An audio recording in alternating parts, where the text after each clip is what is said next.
The promise was simple. 2025 was supposed to be the year it all turned around.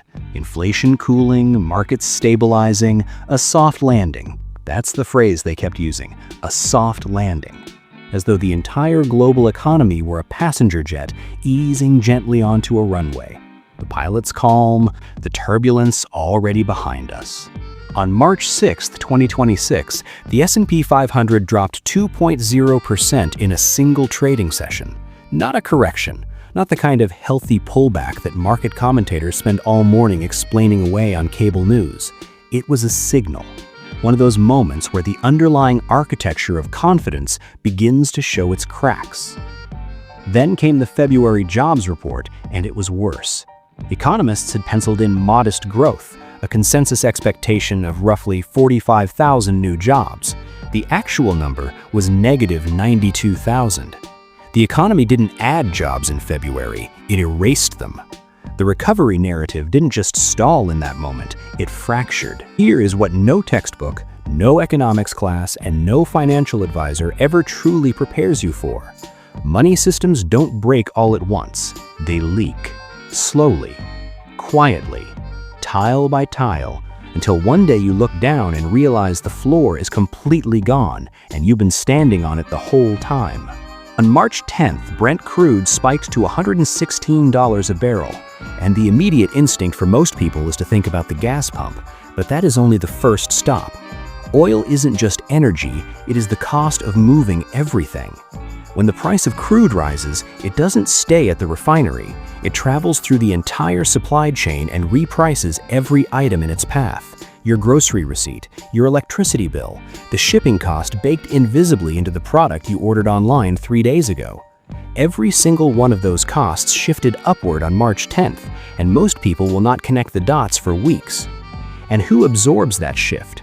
Not the corporations in the middle of the chain, they pass it forward. Not the government, it absorbs it through debt and defers it to the next generation.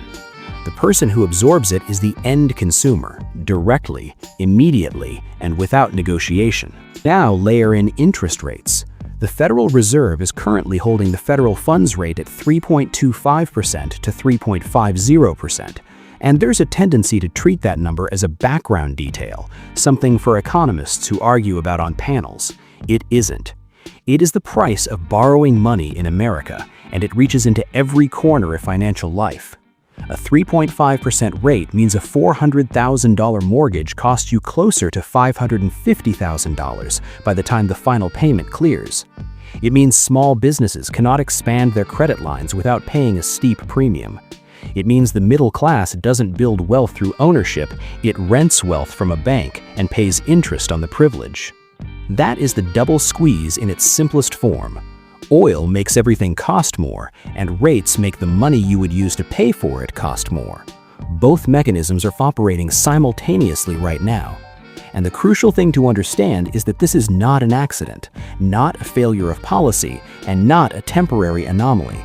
This is a system functioning exactly as it was designed to function. For the better part of 3 years, artificial intelligence was sold as a story about the future, a productivity revolution that would amplify human creativity, eliminate drudgery, and democratize access to knowledge. That story hasn't disappeared, but it has been quietly displaced by a different one. As of early 2026, the global AI market reached $975 billion, and the narrative driving that valuation is not about empowering users, it is about monetizing them. The pivot from AI hype to AI profit is not a subtle distinction. When AI was in its hype phase, companies were spending to build. Now that it's reached maturity as an infrastructure layer, the direction has reversed. The technology is being deployed to extract. In practice, this means AI systems are no longer just building products for consumers, they are pricing products for consumers. They read your location history, your purchase behavior, your scroll patterns and dwell time, and from that data they construct a real-time model of exactly how much you are willing to pay. Then, they charge you that number. The industry calls this dynamic pricing, which is a sanitized term for a more precise concept, personalized extraction. AI systems in 2026 are not optimizing for your benefit. They are optimizing for the maximum revenue that can be generated from each individual user. Most people have no idea this is happening because the interface they see is friendly, helpful, and frictionless. The extraction happens several layers below the surface, where the algorithm runs its calculations, and the result appears as a price tag that looks perfectly reasonable. Consider Marcus. He's 22 years old and recently started his first real job, earning $52,000 a year, which translates to roughly $3,600 a month after taxes. By most reasonable definitions, Marcus is financially responsible.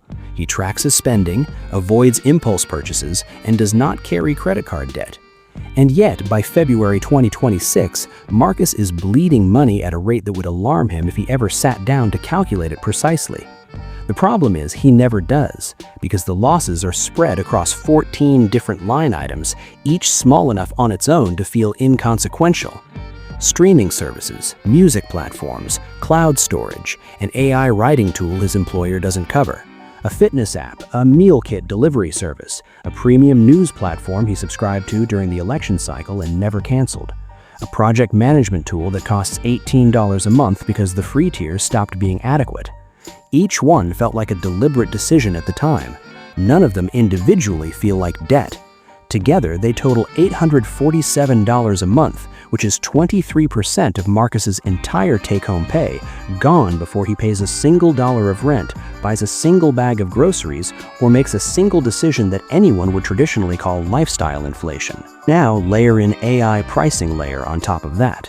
In early 2026, several subscription platforms began deploying behavior-based pricing models that assess each subscriber's likelihood of cancellation before deciding whether and by how much to raise their price. The longer Marcus remains subscribed, the more his behavioral profile signals loyalty. And loyalty, in algorithmic terms, is a synonym for price inelasticity. The model's conclusion is cold and efficient. This user will not cancel if the price increases by a small margin, so the price increases. Not by a dramatic amount, never enough to trigger the cancel instinct. $1 here, $2 there.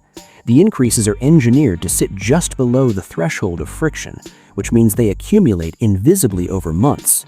Marcus did not consent to a pricing model that penalizes loyalty. There is no clause in any terms of service that reads in plain language, "We will charge you more the more you trust us." But that is precisely what is happening, and it is happening across enough platforms simultaneously to constitute a structural feature of the 2026 consumer economy, not an anomaly. This is the subscription trap, a system of disaggregated recurring costs that individually feel trivial, collectively constitute a significant portion of middle-class income, and are increasingly governed by AI pricing engines calibrated to extract the maximum amount a given user will tolerate without leaving. Schools teach you to save 20% of your income. Nobody teaches you that an algorithm is quietly negotiating the price of your daily life, and the algorithm never forgets to check the bill. Here is the honest summary of what you were never taught, stated plainly. First, money is not neutral. Every financial system you interact with, the banking structure, the pricing algorithms, the credit scoring model, were designed by someone for a specific purpose. That purpose has its own beneficiaries, and those beneficiaries are rarely the individual consumer. Understanding this doesn't require cynicism, it requires clarity about who built the system and what they built it to do. Second, inflation is not random. When Brent crude spikes to $116 on March 10th, that is not an act of nature. It is the downstream result of geopolitical decisions, OPEC supply management, speculative trading activity, and currency dynamics, all of which are governed by systems that most people are never taught to read. The price at the pump is the output of a machine. The machine has operators. Third, interest rates are a political instrument, not merely an economic one. The Federal Reserve's decision to hold the federal funds rate at 3.25% to 3.50% is not a technocratic calculation conducted in a vacuum. It determines who can afford to buy a home, who can obtain credit to start a business, and who remains trapped in a cycle of revolving debt. It is among the most consequential levers in the entire economy, and it is controlled by an institution that no voter has ever directly elected. Fourth, In March 2026, AI is not primarily a tool working in your interest. At a market valuation of $975 billion, the dominant application of artificial intelligence in the consumer economy is revenue optimization. The deployment of machine learning to identify and capture the maximum amount of money each individual user will spend before disengaging. The productivity revolution may still arrive, but right now the most scaled and profitable use case is extraction. The S&P 500 dropped 2% in a single session on March 6th. The economy erased 92,000 jobs in February. Oil reached $116 a barrel on March 10th. The Federal Reserve is holding rates at 3.5%. And a $975 billion AI infrastructure is quietly repricing the daily lives of ordinary consumers in real time. None of this was in the curriculum. None of it was on the exam. The system was never designed to teach you how it works, because a population that genuinely understands money systems is significantly harder to extract value from. This is not a conspiracy. It is simply the nature of systems built to generate returns. Transparency and consumer empowerment are costs to those systems, not features. Real financial literacy is not about knowing how to balance a budget or which index fund has the lowest expense ratio. It is about understanding the architecture of the economic world you are living inside. The oil markets, the rate decisions, the algorithm behind your subscription price, the political choices dressed up as neutral policy. Marcus can learn this, you can learn this, but it requires a deliberate choice to stop waiting for a school, a government, or a platform to hand you the framework, because none of them will. It is not in their interest to do so. It is, however, entirely in yours.